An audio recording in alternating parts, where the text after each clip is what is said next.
ਤੁਸੀਂ ਸੁਣ ਰਹੇ ਹੋ CU पंजाब रेडियो 89.6 FM तरक्की दी आवाज़ सत श्री अकाल। ਤੁਸੀਂ ਸੁਣ ਰਹੇ ਹੋ CU पंजाब रेडियो 89.6 FM ਤੇ ਮੈਂ ਹਾਂ ਤੁਹਾਡਾ ਦੋਸਤ ਅਤੇ ਹੋਸਟ ਰੋਬਿਨ ਜਿੰਦਲ। ਦੋਸਤੋ, ਜਿਵੇਂ ਕਿ ਤੁਸੀਂ ਜਾਣਦੇ ਹੋ ਕਿ CU ਪੰਜਾਬ ਰੇਡੀਓ ਦੇ ਖਾਸ ਮੁਲਾਕਾਤ ਸੈਗਮੈਂਟ ਵਿੱਚ ਅਸੀਂ ਹਰ ਵਾਰ ਤੁਹਾਨੂੰ ਮਿਲਵਾਉਂਦੇ ਹਾਂ ਇੱਕ ਅਜਿਹੀ ਸ਼ਖਸੀਅਤ ਨਾਲ ਜਿਨ੍ਹਾਂ ਦੀ ਜ਼ਿੰਦਗੀ ਅਤੇ ਸੋਚ ਸਾਡੇ ਲਈ ਪ੍ਰੇਰਨਾ ਦਾ ਸਰੋਤ ਬਣਦੀ ਹੈ ਅਤੇ ਨਵਾਂ ਜੋਸ਼ ਭਰਦੀ ਹੈ। ਅੱਜ ਦੇ ਖਾਸ ਮੁਲਾਕਾਤ ਸੈਗਮੈਂਟ ਵਿੱਚ ਸਾਡੇ ਨਾਲ ਹੋਣਗੇ ਇੱਕ ਅਜਿਹੇ ਮਹਿਮਾਨ ਜਿਨ੍ਹਾਂ ਨੇ ਅਕਾਦਮਿਕ ਖੇਤਰ ਦੇ ਵਿੱਚ ਕਾਬਿਲੇ ਤਾਰੀਫ ਯੋਗਦਾਨ ਪਾਇਆ ਹੈ। ਅਸੀਂ ਦਿਲੋਂ ਸਵਾਗਤ ਕਰਦੇ ਹਾਂ ਪ੍ਰੋਫੈਸਰ ਰਾਮਾਕ੍ਰਿਸ਼ਨਾ ਵਸੂਰਿਕਾ ਜੀ ਦਾ, ਜੋ ਕਿ ਸੈਂਟਰਲ ਯੂਨੀਵਰਸਿਟੀ ਆਫ ਪੰਜਾਬ ਦੇ ਵਿੱਚ ਡੀਨ ਇੰਚਾਰਜ ਅਕਾਦਮਿਕ ਹਨ ਅਤੇ ਨਾਲ ਹੀ ਇੰਟਰਨੈਸ਼ਨਲ ਸਟੂਡੈਂਟ ਡਿਵੀਜ਼ਨ ਦੇ ਕੋਆਰਡੀਨੇਟਰ ਵੀ ਹਨ। ਪ੍ਰੋਫੈਸਰ ਵਸੂਰਿਕਾ ਜੀ, ਅੱਜ ਦੇ ਖਾਸ ਮੁਲਾਕਾਤ ਨਾਮਕ ਇਸ ਸੈਗਮੈਂਟ ਵਿੱਚ ਆਪ ਜੀ ਦਾ बहुत-बहुत स्वागत। जी आया हूँ। रॉबिन जी नमस्कार। इस अवसर के लिए आप को धन्यवाद और आप सभी श्रोता के साथ बातचीत होगा अभी।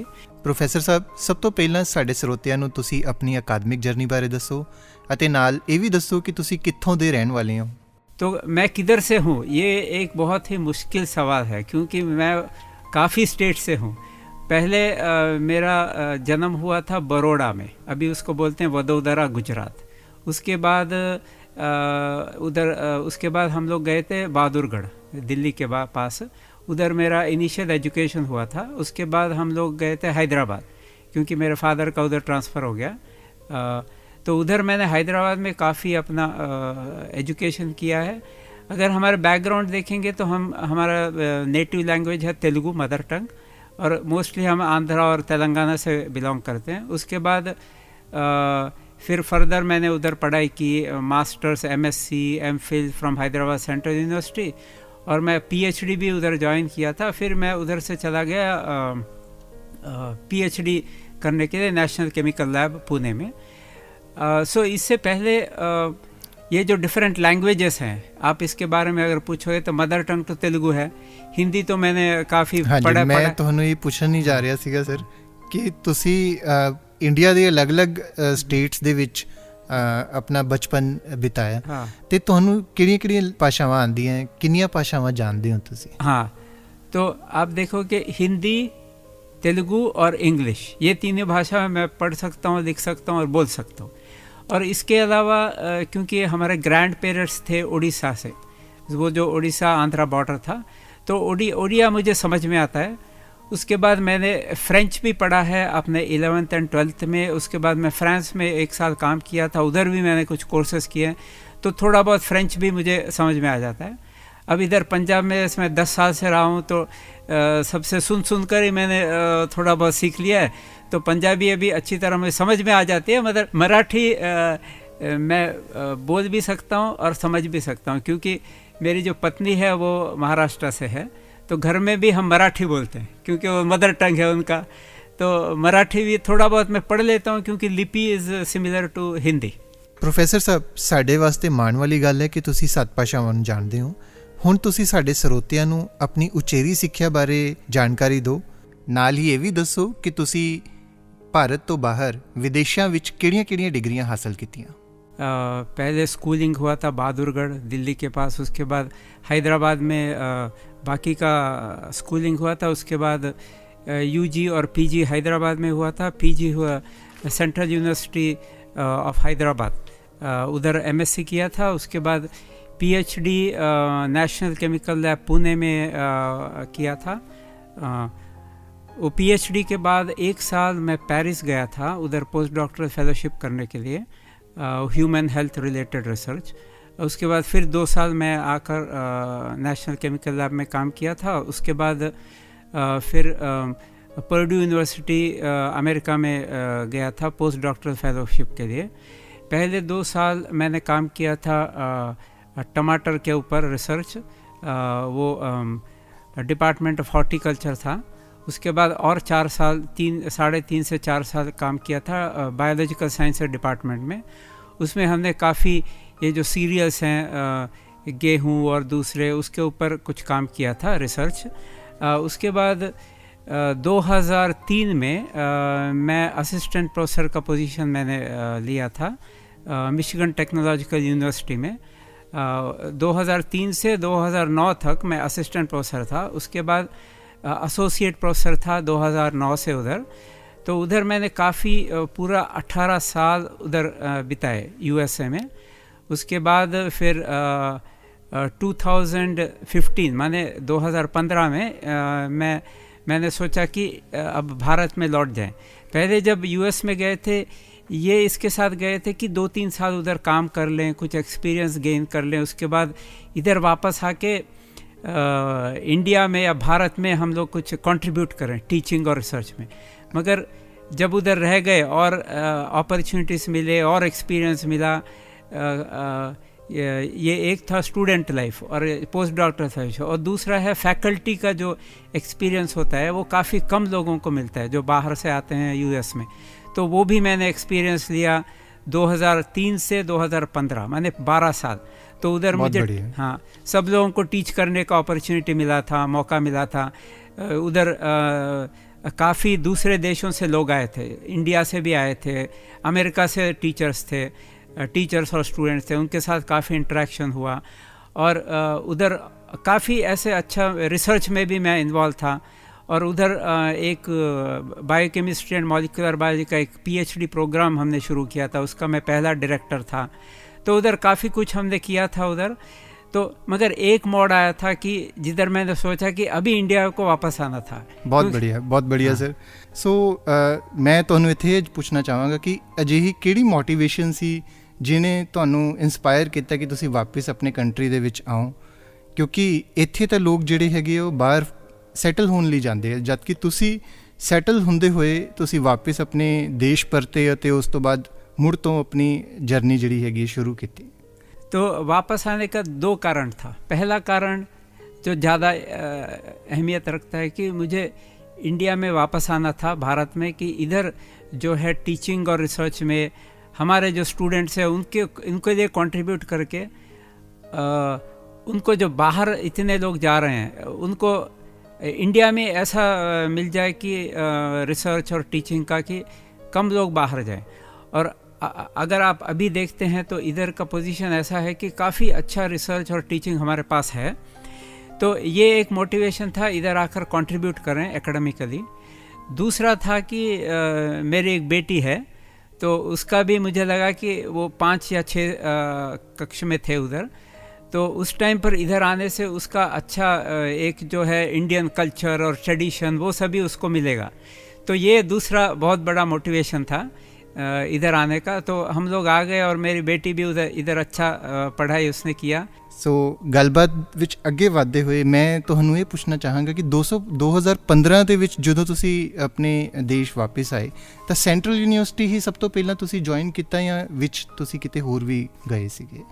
मैंने काफ़ी जगह अप्लाई किए थे, कुछ और भी मुझे मिले थे, मगर इधर जब मैं आया तो मैंने देखा कि जैसे कि रिसर्च बहुत अच्छे हैं और जो फैकल्टी से मिले हैं वो साइंस के जो फैकल्टी है काफ़ी लोग बाहर काम करके आए हैं।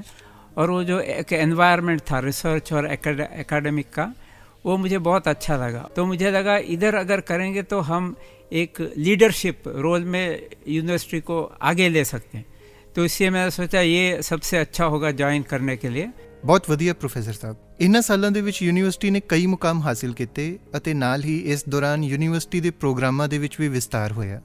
ਹੁਣ ਤੁਸੀਂ ਇਹ ਦੱਸੋ ਕਿ ਅਕਾਦਮਿਕ ਸੈਸ਼ਨ 2025-26 ਦੇ ਵਿੱਚ पंजाब केंद्रीय यूनिवर्सिटी किस तरीके के प्रोग्राम्स प्रदान कर रही है?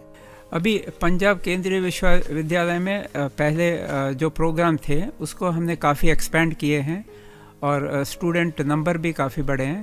अभी 44 पीजी प्रोग्राम और 6 यूजी प्रोग्राम्स अभी चल रहे हैं। एक यूजी प्रोग्राम अभी शुरू किया है और काफ़ी पीएचडी प्रोग्राम्स भी इतने ही चल रहे हैं। तो इसमें स्टूडेंट्स को काफ़ी मौके हैं इधर ज्वाइन करके अपना जो एजुकेशन है आगे बढ़ाने के लिए। तो हमारा कोशिश ये है कि और भी प्रोग्राम हम ला सकें। सर मैं ਤੁਹਾਨੂੰ ਇਹ ਵੀ ਪੁੱਛਣਾ ਚਾਹਾਂਗਾ ਕਿ UG PG ਅਤੇ PhD ਪ੍ਰੋਗਰਾਮਸ ਦੇ ਨਾਲ ਕਿ ਆਪਣੀ ਯੂਨੀਵਰਸਿਟੀ ਦੇ ਵਿੱਚ ਕੋਈ ਸ਼ਾਰਟ ਟਰਮ ਕੋਰसेज भी चल रहे हैं? हाँ, काफ़ी शॉर्ट टर्म कोर्सेज चल रहे हैं, जैसे कि सर्टिफिकेट प्रोग्राम, डिप्लोमा प्रोग्राम। अभी यौगिक हेल्थ एंड वो यौगिक साइंस में एक हम शुरू कर रहे हैं। एक सेंट्रल इंस्टीट्यूट ऑफ संस्कृत से टीचर इधर आए हैं, संस्कृत में भी शॉर्ट टर्म प्रोग्राम कर रहे हैं। फ्रेंच में हम लोग फ्रेंच में काफ़ी डिमांड है प्रोग्राम का, और भी काफ़ी प्रोग्राम हम फ्लोट कर चुके हैं पास में। हाँ, ये ਜਿਹੜੇ प्रोग्राम्स है सर, इन्हां दा ब्रॉड डिसिप्लिन की है जिवें साइंस, ह्यूमैनिटीज़, सोशल साइंसिस, आप किहड़े डिसिप्लिन दे विच प्रोग्राम्स इत्थे दे रहे हैं? उसमें 50% इधर, 50% उधर। अब आप डिपार्टमेंट देखेंगे तो हमारे पास अभी 31 डिपार्टमेंट, उसमें से 16 है साइंस के और 15 है ह्यूमैनिटी और सोशल साइंस के। तो डिस्ट्रीब्यूशन करीब करीब इक्वल है, मगर स्टूडेंट्स का आप अगर काउंट करोगे तो साइंस में थोड़े ज़्यादा हैं students compare to humanity social science. तो हमारा प्रयास ये है कि दोनों को इक्वल इम्पोर्टेंस दिया जाए, humanities and social sciences compare to sciences, सब में मौका मिलेगा स्टूडेंट्स को। और हमने जो कुछ शॉर्ट टर्म कोर्सेज किए हैं, जैसे कि फ्रेंच या इसमें ये ऐसे किए हैं कि जो हमारे विद्यार्थी अभी पीजी पढ़ रहे हैं इधर, वो पीजी के साथ साथ ये प्रोग्राम भी कर सकें। बहुत बहुत धन्यवाद सर। इन्हां प्रोग्राम्स दे विच एडमिशन किवें लित्ती जा सकदी है, ਇਹਦੇ ਬਾਰੇ भी जानकारी दो, क्योंकि यूजी प्रोग्राम्स ਦੀ एडमिशन प्रक्रिया अलग तरीके ਦੀ है, पीजी प्रोग्राम्स ਦੇ ਲਈ अलग तरीके ਦਾ एग्ज़ाम देना ਪੈਂਦਾ ਹੈ। ਤਾਂ ਸਾਡੇ ਸਰੋਤਿਆਂ ਨੂੰ ਥੋੜਾ ਜਾਣਕਾਰੀ ਦਿਓ ਤਾਂ ਕਿ ਉਹ ਵੀ ਪ੍ਰਿਪੇਅਰ ਕਰ ਸਕਣ ਸੈਂਟਰਲ ਯੂਨੀਵਰਸਿਟੀ ਆਫ ਪੰਜਾਬ ਦੇ ਵਿੱਚ ਦਾਖਲੇ ਦੇ ਲਈ। एडमिशन के लिए पीजी पोस्ट ग्रेजुएट स्टूडेंट के लिए कॉमन यूनिवर्सिटीज़ एंट्रेंस टेस्ट वो ऑर्गेनाइज करते हैं, NTA। तो ये एग्ज़ाम में जो भी मार्क्स आते हैं मेरिट, उसके अनुसार एंड रिजर्वेशन पॉलिसी के अनुसार हम एडमिशन देते हैं। ये तो हो गया मोस्टली पीजी। और ऐसा ही यूजी के लिए भी CU8 है, सेम सिमिलर एग्ज़ाम, डिफरेंट वो दूसरा एग्ज़ाम है, वो भी NTA कंडक्ट करता है। और जैसे कि आप देखोगे BA BEd BSc BEd ये है part of integrated teacher education programme जो NCT के अंडर है। उसके लिए भी NTA दूसरा एग्ज़ाम कंडक्ट करता है, मगर उसका नाम डिफरेंट है। ये सभी इन्फॉर्मेशन आपको मिल जाएगा हमारे वेबसाइट पर, आप जाकर देखेंगे।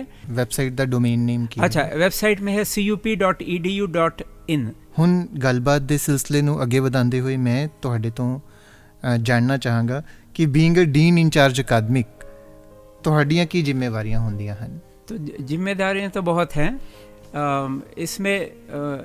वो जो नाम बता रहा है दीन अकादमी, सो एकेडमिक जो भी रिस्पॉन्सिबिलिटीज़ हैं वो सभी काफ़ी कुछ कर रहे हैं, मगर हम सब मिलकर काम करते हैं। ऐसे कि नहीं एक ही आदमी कर रहा है या कुछ लोग कर रहे हैं, तो it is a collective responsibility, सभी मिलकर काम करना है।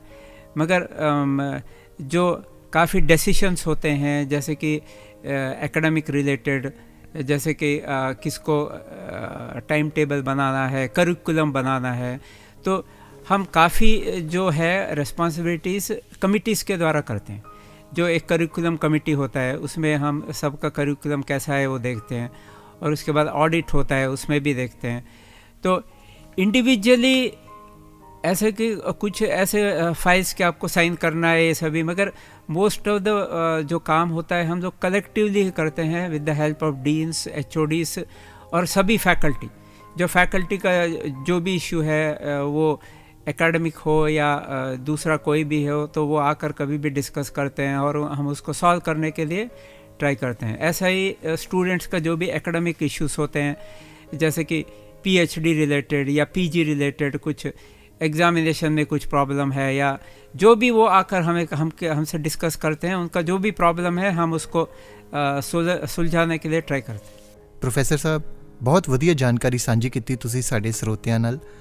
ਹੁਣ ਤੁਸੀਂ ਇਹ ਦੱਸੋ ਕਿ ਪੰਜਾਬ ਕੇਂਦਰੀ ਯੂਨੀਵਰਸਿਟੀ ਵਿੱਚ ਵਿਦਿਆਰਥੀਆਂ ਦੇ ਸਰਵਾਂਗੀਣ ਵਿਕਾਸ ਦੇ ਲਈ ਕਿਹੜੀਆਂ-ਕਿਹੜੀਆਂ ਸੁਵਿਧਾਵਾਂ ਹਨ ਅਤੇ ਯੂਨੀਵਰਸਿਟੀ ਦੇ ਵਿੱਚ ਉਹਨਾਂ ਨੂੰ ਕਿਹੜੇ-ਕਿਹੜੇ ਮੌਕੇ ਪ੍ਰਦਾਨ ਕੀਤੇ ਜਾ ਰਹੇ ਤਾਂ ਕਿ ਤੁਸੀਂ इंश्योर कर सको कि उन्हों की ओवरऑल होलिस्टिक डेवलपमेंट हो सके। सो इधर भी स्टूडेंट्स के लिए काफ़ी मौके हैं, और उसमें अगर हमें डिफरेंट डिपार्टमेंट रिलेटेड बोलना है तो एक है फ़िज़िकल एजुकेशन।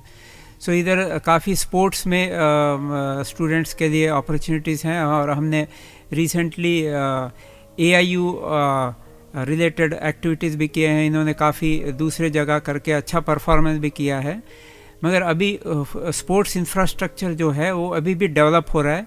जैसे कि हम लोग ट्रैक बना रहे हैं, और भी हमने अभी कोशिश है कि फ्यूचर में कि और भी हम स्पोर्ट्स फैसिलिटी बनाएं, मगर जो भी है उसमें बहुत अच्छा उनको अभी हमारे फैकल्टी मौका दे रहे हैं स्पोर्ट्स में।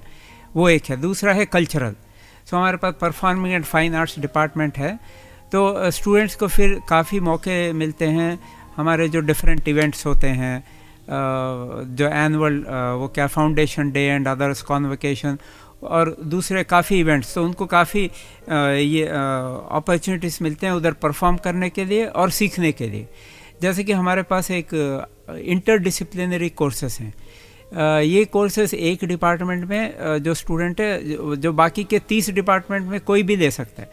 तो इधर जब हमने performing and fine art theatre में किए हैं, उधर काफ़ी लोग गए हैं। उधर 40, 50, 60 लोग स्टूडेंट जाते हैं उधर सीखने के लिए। तो की sir science department the student भी अडॉप्ट कर सकते हैं? हाँ, साइंस डिपार्टमेंट के जा सकते, दूसरे किसी भी सोशल साइंस या इसमें। ਸੋ ਇਸੇ ਤਰੀਕੇ ਨਾਲ ਕਿ ਸਾਇੰਸਿਸ ਦੇ ਵੀ ਕੁਝ ਇਦਾਂ ਦੇ ਇੰਟਰਡਿਸਿਪਲਿਨਰੀ ਕੋਰਸਿਸ ਹੈਗੇ ਜਿਹੜੇ ਕਿ ਸੋਸ਼ਲ ਸਾਇੰਸ ਸਟੂਡੈਂਟਸ ਅਡਾਪਟ ਕਰ ਸਕਦੇ ਆ, ਤੇ ਉਹਨਾਂ ਚੋਂ ਫੇਮਸ ਕੋਰਸ ਕਿਹੜਾ ਹੈਗਾ ਹਾਲੇ? हाँ, एनवायरनमेंट साइंस का एक प्रोग्राम है, उधर वो जाते हैं waste management, solid waste management. हाँ, वो तो एक हर घर में वो चलता है कि सॉलिड वेस्ट कैसे मैनेज करते हैं, तो वो एक प्रोग्राम है। और काफ़ी ऐसे सिंपल ये है, जैसे कि एक है DNA फिंगर प्रिंटिंग के ऊपर या कुछ फॉरेंसिक साइंस के ऊपर।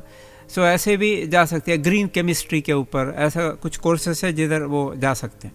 बहुत बढ़िया सर। और ये होलिस्टिक डेवलपमेंट हम बोल रहे थे ना, एक तो स्पोर्ट्स है, दूसरा कल्चरल एक्टिविटी, और हमारे पास जिम्नेशियम है जिधर जिम में जाकर वो स्टूडेंट्स टाइम स्पेंड कर सकते हैं। और उसके बाद दूसरे डिपार्टमेंट भी एक्टिविटीज़ करते हैं, जैसे लिटरेरी एक्टिविटीज़, कुछ इंग्लिश डिपार्टमेंट या दूसरे हिंदी पंजाबी वो लोग भी करते हैं। तो ऐसे होलिस्टिक डेवलपमेंट करने के लिए काफ़ी अपॉर्चुनिटीज़ हैं। और जो कुछ फैकल्टी और स्टूडेंट्स आते हैं दूसरे रीजन से, जैसे कि उनको हिंदी पता नहीं है या उनको पंजाबी नहीं आती, तो इसके लिए भी हमने कुछ स्पेशल क्लासेस ऑर्गेनाइज़ किए हैं। जैसे कि हिंदी डिपार्टमेंट वाले शाम को कुछ कोर्सेस लेते हैं, क्लासेस, ताकि हिंदी सीख सकें। ऐसे ही पंजाबी डिपार्टमेंट ने भी ऑर्गेनाइज़ किया कि पंजाबी सीख सकें। तो और हमारे पास इंटरनेशनल स्टूडेंट्स भी हैं 50 से ज़्यादा, तो वो भी उत्सुकता दिखाते हैं कि हमें हिंदी या पंजाबी सीख लें। तो उनको भी, उनके लिए भी हम वो क्लासेस अरेंज कर रहे हैं ताकि वो नए कुछ लैंग्वेज सीखें। तो ऐसे ये कुछ हमने उदाहरण आपको दिए हैं होलिस्टिक डेवलपमेंट के लिए, और भी काफ़ी कुछ हैं और भी हम डेवलप भी कर रहे हैं। ਪ੍ਰੋਫੈਸਰ ਸਾਹਿਬ, ਜਿਵੇਂ ਕਿ ਤੁਸੀਂ ਜਾਣਦੇ ਹੋ ਕਿ ਯੂਨੀਵਰਸਿਟੀ ਨੂੰ ਹਾਲ ਹੀ ਦੇ ਸਮੇਂ ਦੇ ਵਿੱਚ ਕੁਝ ਨਵੇਂ ਵਿਭਾਗ ਸ਼ੁਰੂ ਕਰਨ ਦੀ ਮਨਜ਼ੂਰੀ ਪ੍ਰਾਪਤ ਹੋਈ ਹੈ, ਤਾਂ ਤੁਸੀਂ ਸਾਡੇ ਸਰੋਤਿਆਂ ਨੂੰ ਦੱਸੋ ਕਿ ਆਉਣ ਵਾਲੇ ਸਮੇਂ ਦੇ ਵਿੱਚ ਅਜਿਹੇ ਕਿਹੜੇ ਨਵੇਂ ਪ੍ਰੋਗਰਾਮ ਸ਼ੁਰੂ ਹੋਣਗੇ ਅਤੇ ਇਹਨਾਂ ਵਿਭਾਗਾਂ ਦੇ ਕੀ ਨਾਮ ਹੈਗੇ? तो ये जो प्रोग्राम्स हमने अप्लाई किए हैं, ये काफ़ी फ्यूचरिस्टिक और वेरी रेलेवेंट प्रोग्राम आज के दिन में। तो एक प्रोग्राम इसमें जो 5 डिपार्टमेंट, 2 सेंटर्स हैं। एक डिपार्टमेंट है artificial intelligence and machine learning. तो आप सबको पता है आजकल आर्टिफिशियल लर्निंग का इतना है, हर विषय में उसका जो है एप्लीकेशन है। तो ये एक डिपार्टमेंट बहुत ही रेलेवेंट है आज के दिन में और फ्यूचर में। बिल्कुल। तो इसमें हमने बीटेक, एमटेक, बीटेक प्रोग्राम शुरू कर रहे हैं, मगर ये अगले एकेडमिक सेशन में होगा। और दूसरा है कम्युनिटी मेडिसिन एंड हेल्थ। हाँ, तो इसमें ये एक प्रोग्राम है कि फिर कम्युनिटी के साथ हम लोग जुड़ेंगे। कम्युनिटी में क्या हेल्थ प्रॉब्लम्स है, क्या उसको ट्रीटमेंट कैसे करेंगे, ये एक दूसरा प्रोग्राम। और तीसरा डिपार्टमेंट है बायोटेक्नोलॉजी एंड बायो इन्फॉर्मेटिक्स। अब बायोटेक्नोलॉजी एक ऐसा विषय है कि ये हर लाइफ साइंस और साइंस डिपार्टमेंट के साथ जुड़ सकता है। तो ये एक डिपार्टमेंट हमारे पास नहीं था, तो ये एक तीसरा डिपार्टमेंट है साइंस वाला, बायोटेक्नोलॉजी बायो इन्फॉर्मेटिक्स। और अब चौथा डिपार्टमेंट इसमें है कि ये हॉस्पिटैलिटी एंड टूरिज़्म। बहुत खूब। हाँ, मैनेजमेंट। तो ये एक डिपार्टमेंट है कि टूरिज़्म में क्या कर सकते हैं, क्या हॉस्पिटैलिटी।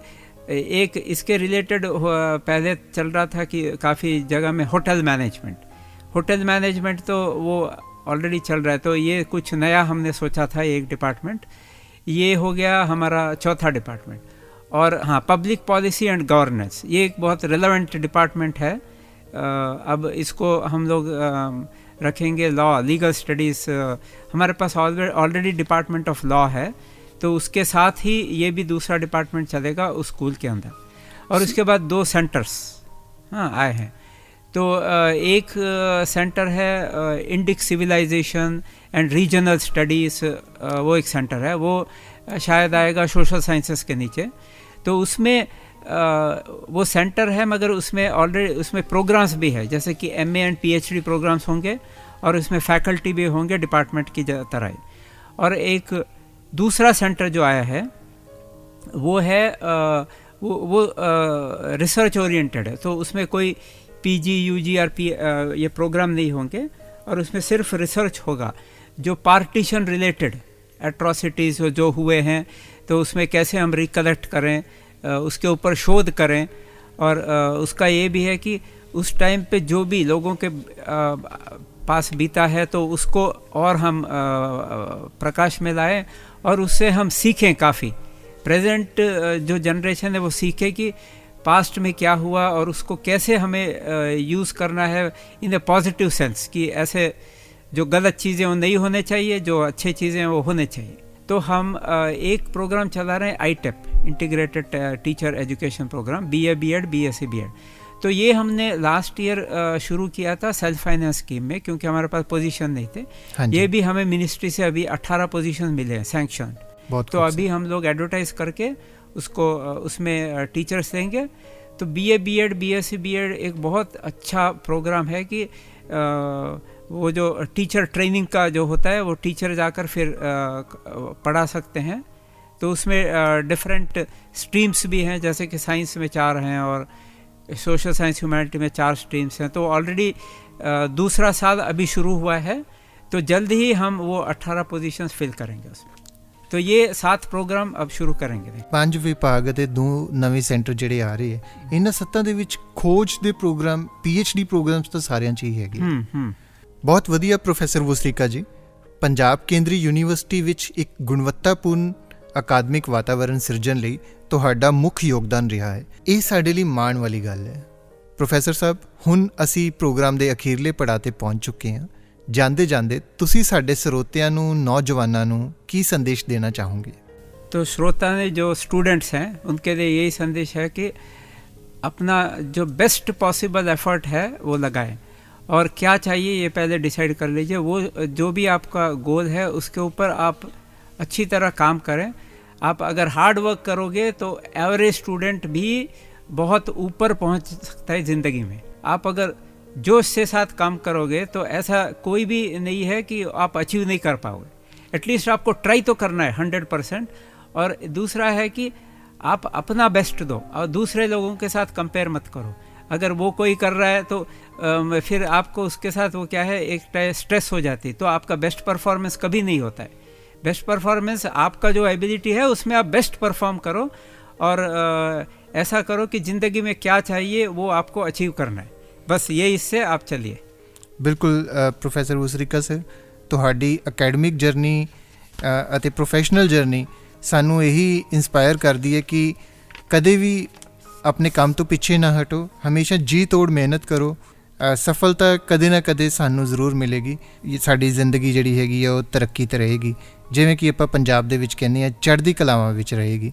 CU ਪੰਜਾਬ ਰੇਡੀਓ ਦੇ ਖਾਸ ਮੁਲਾਕਾਤ ਸੈਗਮੈਂਟ ਦੇ ਵਿੱਚ ਸਾਡੇ ਨਾਲ ਜੁੜਨ 'ਤੇ ਤੁਹਾਡਾ ਬਹੁਤ ਬਹੁਤ ਸ਼ੁਕਰੀਆ ਸਰ, ਬਹੁਤ ਬਹੁਤ ਧੰਨਵਾਦ। ਧੰਨਵਾਦ ਰੋਬਿਨ। ਦੋਸਤੋ, ਇਹ ਸੀ ਤੁਹਾਡਾ ਆਪਣਾ ਪ੍ਰੋਗਰਾਮ ਖਾਸ ਮੁਲਾਕਾਤ। ਅਸੀਂ ਉਮੀਦ ਕਰਦੇ ਹਾਂ ਕਿ ਇਸ ਪ੍ਰੋਗਰਾਮ ਦੇ ਵਿੱਚ ਹੋਈ ਗੱਲਬਾਤ ਤੁਹਾਨੂੰ ਪਸੰਦ ਆਈ ਹੋਵੇਗੀ ਅਤੇ ਤੁਹਾਡੀ ਜ਼ਿੰਦਗੀ ਦੇ ਵਿੱਚ ਜੋਸ਼ ਅਤੇ ਪ੍ਰੇਰਨਾ ਲੈ ਕੇ ਆਏਗੀ। ਅਗਲੇ ਹਫਤੇ ਅਸੀਂ ਫੇਰ ਮਿਲਾਂਗੇ ਇੱਕ ਨਵੀਂ ਸ਼ਖਸੀਅਤ ਦੇ ਨਾਲ ਅਤੇ ਹੋਵੇਗੀ ਨਵੀਂ ਗੱਲਬਾਤ। ਤਦ ਤੱਕ ਦੇ ਲਈ ਸਾਨੂੰ ਦਿਓ ਇਜਾਜ਼ਤ ਅਤੇ ਤੁਸੀਂ ਸੁਣਦੇ ਰਹੋ CU ਪੰਜਾਬ ਰੇਡੀਓ 89.6 FM 'ਤੇ ਤਰੱਕੀ ਦੀ ਆਵਾਜ਼। ਸੈਂਟਰਲ ਯੂਨੀਵਰਸਿਟੀ ਆਫ ਪੰਜਾਬ ਤੁਹਾਡੇ ਲਈ ਲੈ ਕੇ ਆਈ ਹੈ CU Punjab community radio 89.6 FM ਤਰੱਕੀ ਦੀ ਆਵਾਜ਼